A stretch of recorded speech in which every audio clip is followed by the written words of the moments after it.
The Guild is Maximum Lawyers' community of legal entrepreneurs who are taking their businesses and lives to the next level.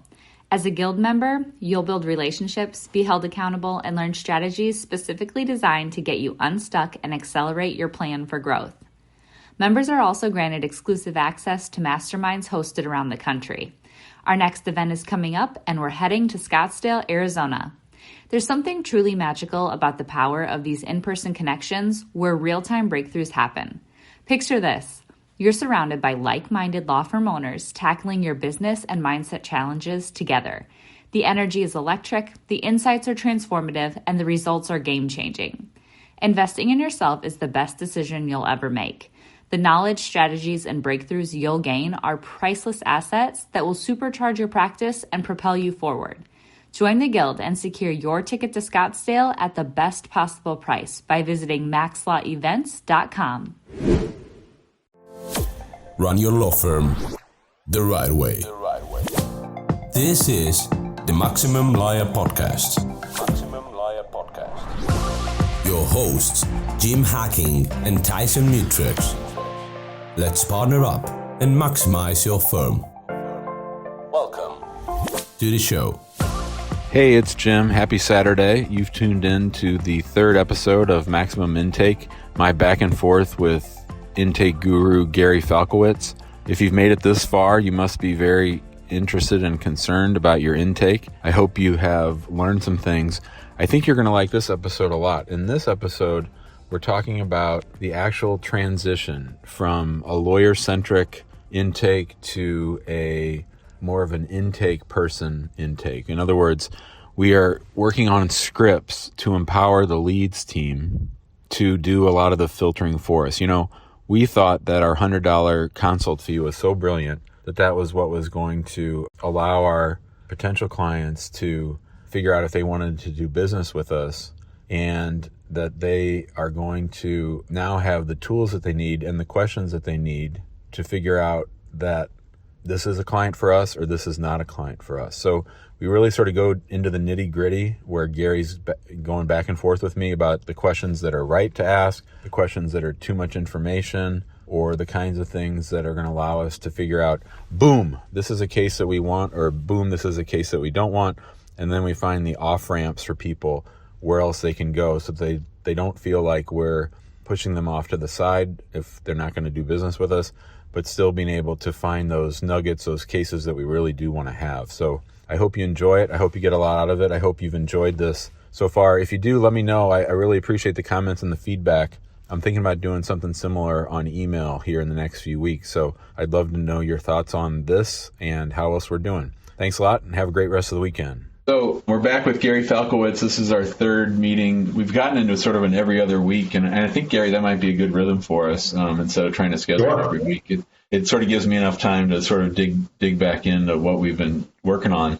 You know, I'm the kind of guy, I don't know about you, but I'm the kind of guy who loves shiny objects, and I'm always bouncing around from one thing. And I sort of like chaos, too. So, you know, we switched last year from Clio to FileVine. And right now, while you and I are working on all this, we're also switching out of Lead Docket into a sales funnel software called Pipedrive. So, you know, I have like chaos all around. So we're working with this new phone software, and then you and I are talking about, you know, fundamentally changing the way we even do consults. So it's all sort of up in the air and chaotic, and that can be distracting. I think my team's getting a little bit frustrated, but I think the work that you and I have done, I shared it with my team here, and then they watched both the videos, and I think we're all on the same page as far as moving forward with this different mindset. And so I spent some time sort of fleshing out that script that we were talking about.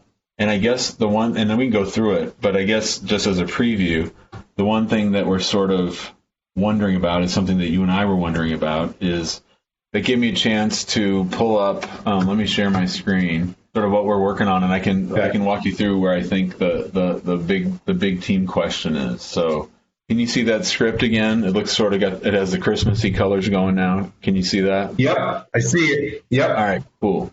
So let me zoom in a little bit so that it's easier for everybody to see. Let me move you over here. Okay, so we're talking about, you know, hello, thanks for calling Hacking Law Practice. Are you calling about an immigration issue? So that was our first qualifying thing. You wanted us to sort of have a yes, no there so that we're not wasting time with people who aren't calling about immigration. And then we're going to set a funnel up for how to refer people out because we work with people all over the country. That's great. You made the right decision to call us. We handle immigration cases like that every single day. My name is Jim. May I ask your name? They give us their name. We repeat it and spell it back so that we get it correct because you reminded us that so often people get that wrong. This number that you're calling from, is that the best number to reach you at? Read the number back to the caller, confirm, and add to Pipedrive. What's the best email address for you so that we can send you some follow-up information? Repeat the email address back, confirm, and add to Pipedrive. Okay, great. And what city and state are you calling from? City and state. We record all that. And then we say, are you currently represented by an immigration lawyer? Yes or no? And then that's sort of, if yes, what's the reason you're looking for a new lawyer? Purpose of this question is to see if they're difficult, or if they say something like, I said last time, I call my lawyer 7 times a day and he only calls me once a week, or I never get any answers. So that's sort of a red flag for us, okay? And then would you say that you're looking to hire a lawyer to help you through the immigration process? Yes, maybe, or no. So if no, then we're sending people off on their own little free adventure down the YouTube path or the website path, and then we're capturing we have their email already, so then they go into sort of the regular funnel for people who contact the firm that don't hire right away, right? Now, let's stop there for a moment. So do we want to change the question from would you say that you are to are you looking to hire a lawyer to help you through the immigration process? A little more direct. Okay. That was me being my lawyer wishy-washy place, so that's good. Because I think are you looking is what you said the first time, so that's good. Okay. Okay. If they say no, hey, Mrs. Caller, have you been to our website and YouTube channel? We have 1,000 pages of free content and 500 immigration videos. I can send you the links.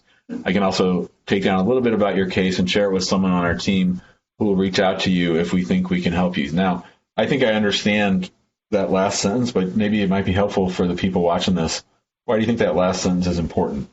Well, I can also take down a little bit about your case and share it with someone on our team who will reach out to you if we think we can help you. Yeah, so there's a couple things going on right here, right now. You have claimants who don't think they need a lawyer, so they say no to that when they actually do need a lawyer. So what happens, what I see sometimes in listening to a lot of phone calls, is the call comes in or the lead comes in on one path, and if you just have a little bit of a conversation, you realize the path they came in on is not something you can help them out on, but there's another path that they didn't even realize that you can help them out on. So it's never smart, unless you're doing a tremendous high-volume campaign where it's got to be in this box to qualify and everything else doesn't qualify. It's never smart to just disqualify in 10 seconds. You always want to get just a little bit of information to make sure they're not making a mistake about the reason that they're calling. So you definitely want to say, hey, I understand you don't need a lawyer, but just so I know and I can make note of it and I can share with our legal team, what was the reason you're calling for today? And then they tell you something,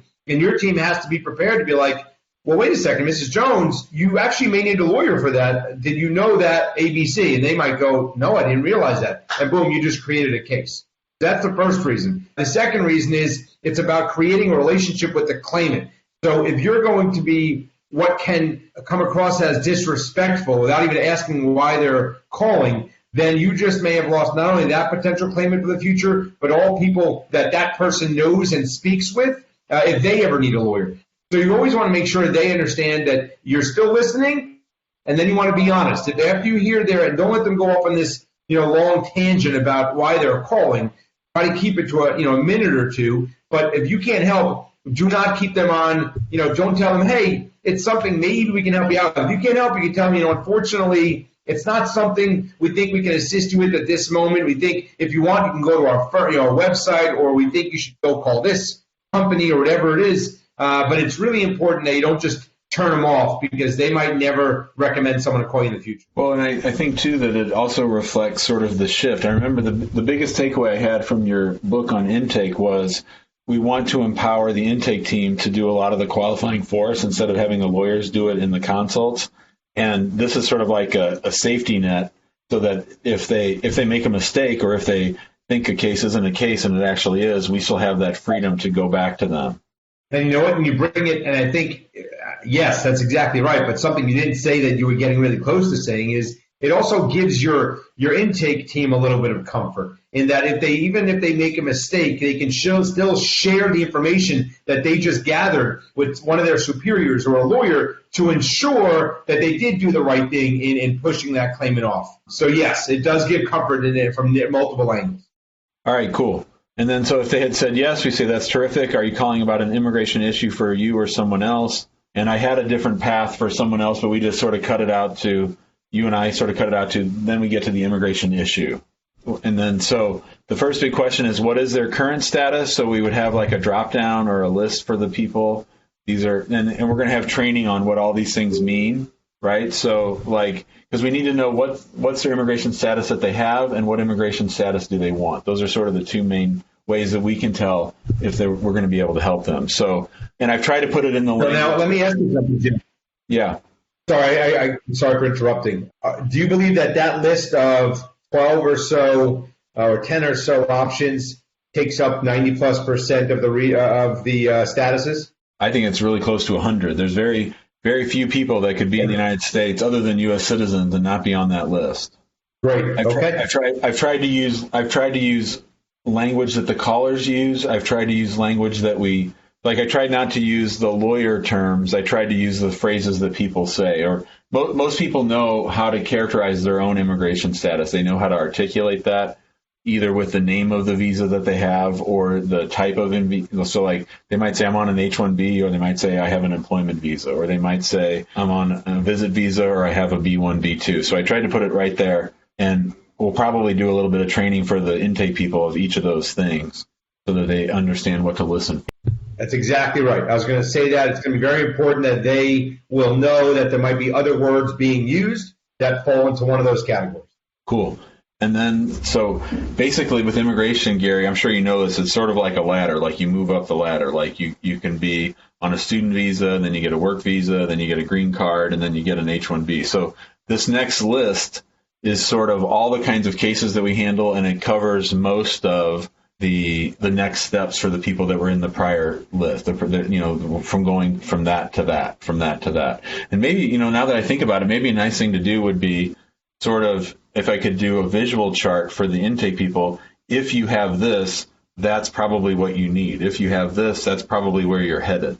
And that might be a nice visual so that they can see it and make it, because I assume you want to have it sort of right there in front of them when they're on the call so they can look and say, okay, well, you're on an H-1B, you probably need a green card. So, you're right. And piggyback is the more educated that your team comes across, the more that the claimant is going to trust your team. So any visual, mapping, graphing, illustration is going to be tremendously valuable for your team. Okay.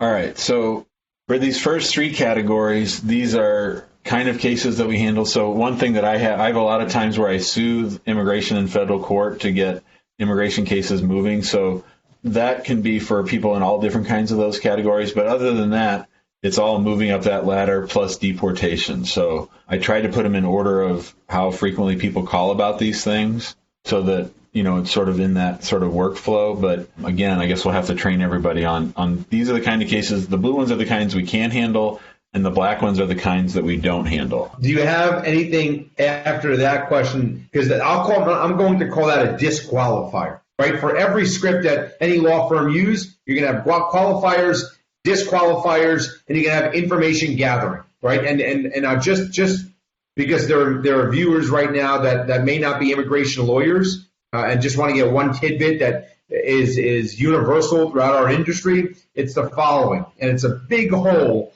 that every law firm and every lawyer is falling into, and it's this: do not take advantage of the time that you have with the claimant on the first call and think that you can now ask 15 or 20 information gathering / investigative questions. The more questions you ask, while you might think it's beneficial to your law firm in moving that case forward, it's actually doing the quite opposite for the claimant, which is, in their mind, they're thinking, you know what? This is too much for me right now. I don't have time to answer all these questions. I don't have the answers to all these questions. I think I'm going to go back to that other law firm who told me that I qualify after answering 3 questions. So it's really important that we don't get greedy with the time that we have with the claimant and think, you know what, while I have them, let me get the doctor's address, let me get the city that they were born in, let me get their kids' middle names. Don't do that. It doesn't make any sense. It's going to hurt you. And plus, once they become a retained client, then they're more patient and they're more interested and comfortable in giving you whatever you need. So you don't think knowing which benefit they want to get is important? I totally do. It's for the viewers out there right now. I want them to be aware of generally what to be careful of. What you're doing right now, I see no issue with at all. Yeah, because again, like I said before, most people know what immigration status they have. Most people know what benefit they want. So I'm thinking it's like, I certainly don't think the caller, the intake person is going to need to read off the list and ask them, which of these do you want? I think that they're going to get it. Yeah, and that's fine. And even if they have to, that might be okay. That's not a waste of your time. So I'm totally okay with all this. I see what you're doing. That's a disqualifier. What's in black over there? So and plus it's early enough in the conversation to end that I don't think I'd ask you to move it up even more. So I'm okay with this so far. I think it's great. Okay, and then are there any pending deadlines? That's just a yes or no. So that's how far I've gotten, right? So this is about the time where I think we would do the pass off to the lawyer But just so the listeners know, and so you know, the way that we've always done it is we've had intake people pushing people towards a consult, and either they take a consult or they don't. And if they do take a consult, it's usually a couple days later.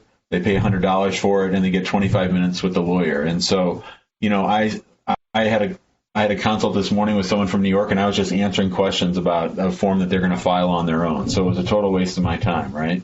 From an economic standpoint. They were very grateful, right? They were getting a lot of good advice for $100, but as far as moving the ball forward and signing up cases, it wasn't very good. So I see new potential clients on Tuesday, Thursday, part of Friday, and Saturday afternoons. So, and then Andrew and Amani, the other attorneys in the office, they do them at different times. So my thought is that what we'll do is we'll just change those times, and that'll be when a lawyer is there to back up intake. So intake would then, instead of scheduling the consult, they would then just be forward. We would pick time slots, you know, where we're either on call or doing things that allow us to stop what we're doing and answer the phone.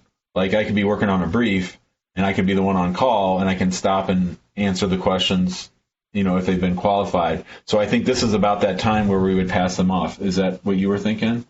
Well, let's go back. And again, for those who are watching, it's been a couple of weeks, so I sometimes repeat the questions to refresh my recollection, a little lawyerly language there on what we've done. Yeah, so going back, you had brought up how there's a cost. Tell me about your cost structure again. It costs X amount of dollars to sign the retainer. Like, how much does the claimant have to pay to hire you as a lawyer? So our typical case is $3,500, but a deportation is $10,000. So it's either going to be $3,500, $5,000, or $10,000. Okay, and the reason you're getting a lawyer on the phone is, in your opinion, why? To answer their questions and sign them up. Okay, in an ideal world, if the intake specialist is prepared to, and I'm just thinking out loud with you right now, if the intake specialist is prepared to explain the cost to sign up with the law firm, and the claimant is interested in moving forward, would you need a lawyer to speak with them before they sign? I mean, I think I have that general attorney belief that, oh yes, you have to have me. I'm the attorney. I'm so important. I'm open to suggestions otherwise, but in my egotistical mind, I like to think I'm magic and I convince all these people to sign up. Yeah, and you are, so I won't take your magic away from you. But what I'm concerned about more is I don't want the warm transfer to an attorney. And if anyone has ever heard me speak or if anyone has ever talked to me about this, I've always been a tremendous proponent of having attorneys involved as long as it does not delay or cut the process to create an attorney-client relationship. In other words, as long as there's not a callback associated with it, as long as we're not delaying decision-making authority. Like, I'm still going to want your intake team, even before any warm transfer, to say, hey, Mrs. Jones, so here's the great news. You qualify for representation. you meet our criteria to become a client. The next step is to have you sign a document giving us permission, an agreement giving us permission to represent you, and also making sure you understand that there's a cost to hire us as your lawyers. I want your intake team to say that, because otherwise they hang up that call or they're waiting for the lawyer to get on the phone, and at that moment they still don't know during that delay period, hey, does the law firm want me or not? Now you have to understand something. For everyone that's watching this, you have to, even for immigration, for personal injury, workers' comp, SSD, it doesn't matter what you're doing. The people that are calling you unlikely ever needed to call you in the past. They were unlikely needing the same service in the past. This is the first time they're going through something like this. And even when they're calling or reaching out via the web, there's still this significant portion of their brain that wonders, even if they have a great case, guys, that wonders, I wonder if the law firm can help me. I wonder if I meet their criteria. So the sooner we can tell them that they do and we can, the sooner they become comfortable talking about how they can become a client and answering your questions. So now let's circle back for a moment. What I don't want is a delay from your intake team with a qualified claimant. And when we say the term qualified, meaning we just went through that whole intake with you, we know that it's somebody we want as a client. We're pretty certain we want this person as a client. Now we have to convey interest, right? We got to tell them they qualify. We've got to explain the next steps. This is how you become a client. This is the cost. And we have to do all of that. And obviously we're going to convey compassion and convey the fact that we've had a lot of experience doing what they're looking for and what they need. And then we have to convey urgency, right? We've got to be able to get this done, because at the end of the day, this is still a business, and we don't want to lose these potential clients to our competitors. So how do we do that last step without delay? And I'm going to throw it back to you, Jim. Hey guys, it's Becca here. I'm sure you've heard Jim and Tyson mention the Guild on the podcast and in the Facebook group. That's because we're seeing some really exciting things happening with Guild members and their businesses. The Guild is this perfect mix of a community, group coaching, and a mastermind. Inside, you'll gain support, tap into a network of connections, and continue learning, a common theme among successful entrepreneurs. There are so many benefits inside the Guild, including weekly live events and discounts to all Maximum Lawyer events. Head over to MaximumLawyer.com/the Guild to check out all of the benefits and watch a few testimonials from current members. Investing in a community is like the self-care of business ownership. Being in a community with other people who get it is crucial when you're creating a rock-solid foundation to build your business on, one that's strong enough to withstand setbacks, transitions, and growth. So head to MaximumLawyer.com and click on the Guild page to join us. Now, let's get back to the episode. So you think that we can sign people up with the fact that they're going to be paying us money without people talking to a lawyer? I know that's sort of a basic question, but it's sort of a fundamental question for me. I was going to say, barring any state rules that you need to abide by that require you, a claimant, to speak with a lawyer prior to becoming a client, which some states do have, by the way. Putting all those aside, because I don't have those memorized. From a possibility standpoint, from a process standpoint, the answer is undoubtedly, in my mind, yes, you can do it. But there's a value in the lawyer, and we have to ensure we're using that lawyer appropriately. If we're calling claimants back that qualify, we're hurting ourselves. We're hurting ourselves. If we're pushing off to a lawyer without first telling them they qualify, we're hurting ourselves. If we are not realizing, if we're not trying to get a case signed up while on the phone, we're hurting ourselves. That's just the reality of where we are in the industry right now. A race, this is part of all of our, whoever's in this world, this industry that you and I are currently in, if you don't appreciate the fact that this is a race, you are missing a tremendous amount of cases. So now let's go back to your question. Do I think it's necessary to get a lawyer on the phone? I don't think it's necessary. If you have the resources to do it and it's not going to cause any undue delay or unnecessary delay, then you do it. and you make sure a lawyer has the resources in front of him or her to get that case signed. And you don't think there's any difference but the fact that they're giving us money versus signing things on a contingency? Like, as far as their expectation of, boy, it's going to be hard for me to commit to spending $3,500 if I don't get to talk to an attorney first.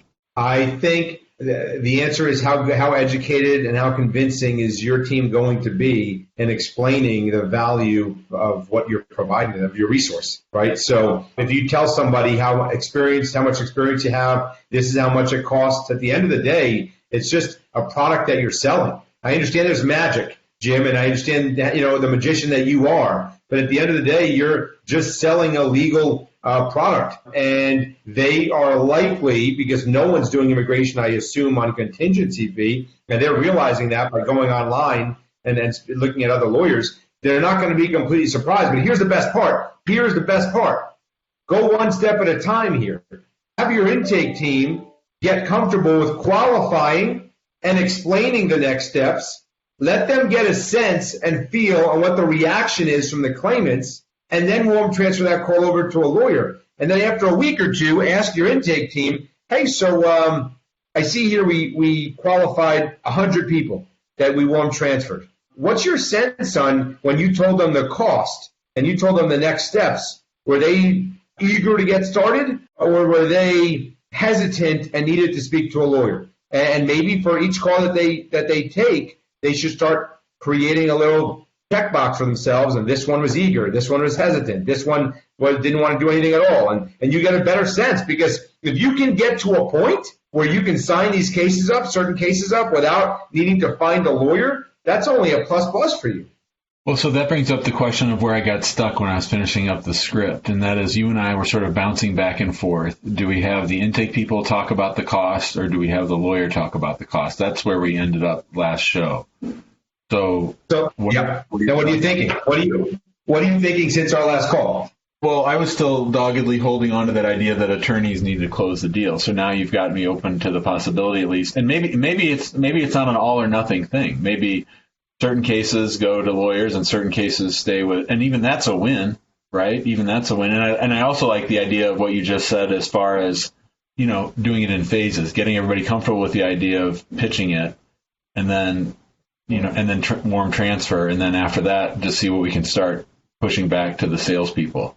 I think that's exactly right. We go one step at a time. And I also think that another step you can take right now, which is consistent with what we just talked about, is don't leave. So right now, Jim, your intake team speaks to a claimant. They don't talk about the cost, and there's a bunch of them that you're scheduling a consult with, correct? That's right. Okay. So now the claimant hangs up, and they go talk to their spouse, and their spouse asks two very important questions. One is, can they help you? And two is, what's the cost? And that woman or man says, I think they can help me. We set up for another call, and I don't know the cost. Now, we went through this we wasted the strong word. We spent time, and so did they, talking to each other, and they only left knowing a little bit more than what they came in with. Mm-hmm. So I would think that they want to hang up the telephone and tell their spouse, okay, they told me they can help. They told me I qualify. They told me they have a lot of experience. They told me what the next steps were. I have to sign a retainer. They told me the cost. And they got a lawyer on the phone for me. And the lawyer explained to me the value of the service. If we can get there, that's a big step. You're not asking them to sign yet, although you should if the lawyer speaks with them and the lawyer likes the case too. But if you can get them there, that's a huge step than what you're doing right now. They go back, they talk to their spouse. I know how much it costs. I'm really impressed by what they do. They told me I meet their criteria. They're confident they can help me. Yeah. Right? So we go from, and I might be taking a giant leap in assuming something, but I want to adjust or transition the current operator-like intake responsibility we're currently showing to a level of, do you qualify? I will tell you yes or no, and tell you how you can become a client. And so that the claimant now has gotten a lot more value as opposed to just giving information, as opposed to just saying, here are the answers to your questions. I can't wait to speak to somebody to find out if I qualify. Like, I don't think we just come from a position that has seeing this from hundreds of law firms and dealing with tens of thousands of intakes, if not more. I come from a position knowing that we are in such a competitive environment that time is not on our side. It's just not on our side. Now, the more lawyers that realize that, regardless of how good they are as lawyers, the more clients they're going to sign up. Right now, Jim's quiet because he's thinking about when the baseball season is going to start. Jim, I don't have good news for you. I don't know if it's going to start.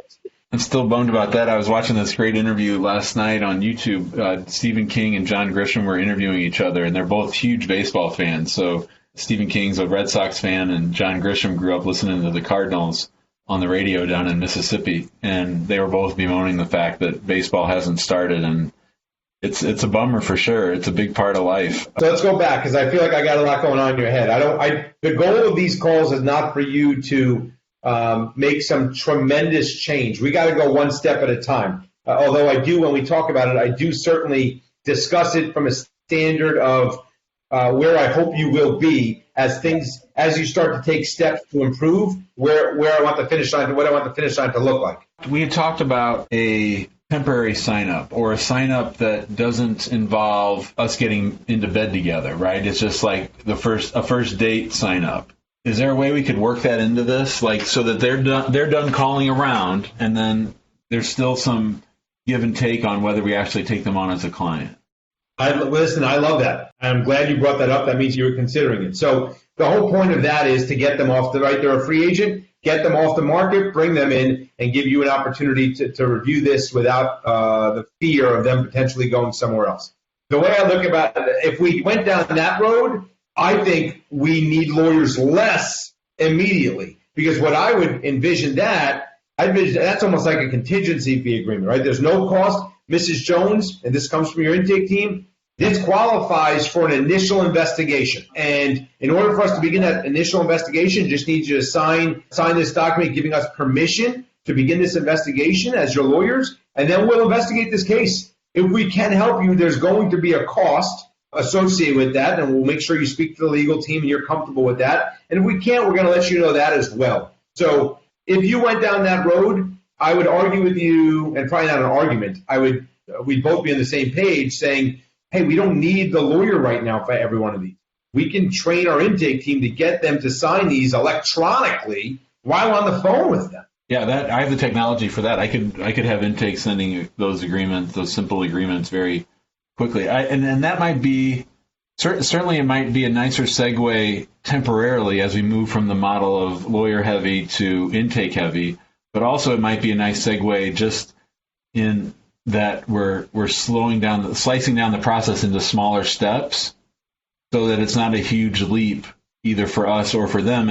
And then we can get a lot of the data. I mean, because that's going to be a screener as well, right? So if we have maybe the intake people have two jobs. One is the initial phone calls, and then they also might have time where they're the ones doing the fact investigation that a lawyer would do during the consult, and then they send that on to the lawyer, and the lawyer says yes or no, that's a case or that's not a case. There's a lot that goes on there. You're right. So let's talk about each of the things. I'm just looking up thinking, and so here's how that would work. Let's go with the gold standard. The gold standard in that situation is your intake staff now has the authority and the education and know-how to determine whether a case qualifies for that basic no-fee retainer. If they do, their goal, gold standard-wise, is to stay on the phone, wait for the claimant to sign electronically, confirm for the claimant that you received it, and then even schedule an appointment, which is totally fine, or warm transfer. It doesn't matter because I'm going to treat this as a retained client, so there's less of that urgency now to move this on because it's already a client of ours. That's your gold standard. The other level is you speak to that claimant, they're qualifying it, they're sending out the electronic retainer. The claimant says, let me think about this, let me talk to my spouse. Now the intake's position is to make sure they follow up appropriately, consistently, frequently, and that while they're doing that, they're sharing the information with your attorneys or your legal team so that they can get reassurance. Yeah, that is the case we want. You know what? Let me call too, right? Get a little voicemail from a lawyer, which can be very valuable, or a phone call from a lawyer, very valuable. Or the lawyer says, yeah, nah, we don't want that case for the following reasons. You can just tell them we're not interested. And that's something you do while the retainer's out. The third one is the claimant says, well, first of all, you have the disqualifier. You have the intake specialist saying, unfortunately, based on everything you said, I don't think this is a case we can assist you with. What I'm going to do anyways, I'm going to share this with the legal team. If anything changes, we're going to give you a call back. But for all intents and purposes, I was going to say there's like a fourth one in there, which someone qualifies, but they don't have an iPhone, or they don't have a smartphone, or they don't want anything sent to them. That's going to happen less than 5% of the time, I'm sure, anyway. But that could be a nice little delayed factor, and it could bring in a lot more clients at that first level of client, if you will, where you guys get to take your time a little bit and figure out whether you want it or not. Okay, that's all right. We'll just finish up. I think we've had a big breakthrough, and I think that's just fine. So whenever you need to go, you go, and we'll reconvene. Well, I want to hear your feedback, because I want to close the loop on that a little. Not close the loop, but I want to make sure we both get our 2 cents in it. It seems to me that what we're talking about really, Gary, is outsourcing the 80% of the work that the lawyer does during the consult, which is getting this information, which a lawyer doesn't need to be the one to do. The lawyer needs to be the one that figures out the prescription for help, and the lawyer needs to be the one to say whether it's a case or not. Those are really the two things that that only the lawyer can do during the consult. So what we're talking about is farming out the fact gathering so that the analysis can be done either by the mid-level intake person or the lawyer, or them in tandem, and then just leaving only the last little piece to the legal team who decides whether there's a case. So I think that by breaking it up between the initial intake, the mid-level intake, and then the final decision-making is going to offload 20 minutes out of every half hour for a lawyer. Well, there's something else, something you said there I want to hit on here. One is, I want your intake team to use the determination as to whether something could be a case or not. That's the standard. Could this be a case? And then try to get that signed up on that no-fee agreement if you decide to go down that path without even ever needing a lawyer. Could this be a case? The lawyer, if you have to do a consult before it gets signed, can make a more strict determination as to whether it's likely going to be a case that you're going to get a fee on. But to answer your other question, the lawyer's responsibility, in my mind, is a closer, comma, when necessary. A closer, comma, when necessary. Because you might not need a lawyer for every call. You might be able to have your intake be closers. So just to rephrase it a little bit of what you just said, it's not that the lawyer is just going to determine whether it's a case or not, because the reality is you want your intake to determine whether it could be a case, and and therefore if it could be a case, let's get it signed. Why do I say that, guys? And I guess I'll end my 2 cents with this. I say that because it is better to retain than reject than never to retain at all, because we delayed too much, because we wanted to investigate too much, because we wanted to get a lawyer on the phone, right? Let's keep our standard basic to determine whether it could be a case, and if it could be a case, let's get it signed. And then let's leave the lawyer for closing when necessary. I love it. I actually think this is exactly the right mix, because it frees up the lawyer for lawyer time. It continues the conversation. It's as speedy as we can get. It gets them off the market, which is always your goal. I think that there's not a lot of downside to this new approach. Do you see much? I mean, I think, to me, it's going to free up a ton of my time and a ton of my lawyer's time who are doing consults. And you know what? You're going to learn. You're going to learn about this, Jim. You're going to see are you signing too many cases that have no value? Okay, well, let's change the criteria or change stuff. Are we not signing any cases? Why? So you're going to learn a lot about your practice, and it's something that I'm very comfortable. Of course, it's not my money or my time. I'm very comfortable guiding you and working with you as you do it. I think it can be very valuable. I know you got to go. I'll just end with this. To me, what it is it's like you assume everybody's on the conveyor belt, and then there's little places where people can drop off the conveyor belt. So one place is with the initial qualifying questions, then the next one is with the other intake question, and then otherwise they're just moving on this fast assembly line to a case. That's right.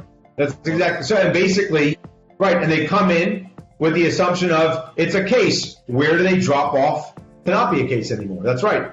Awesome. Well, this was great, Gary. I know you got to go. Let's talk next week, and we'll get back at it. You got it, Jim. Thank you so much, guys. Thank you. I'll talk to you soon. Good luck with everything, Jim. Thanks, brother. See ya. Bye, buddy. Thanks for listening to the Maximum Lawyer Podcast. To stay in contact with your hosts and to access more content, go to MaximumLawyer.com. Have a great week and catch you next time.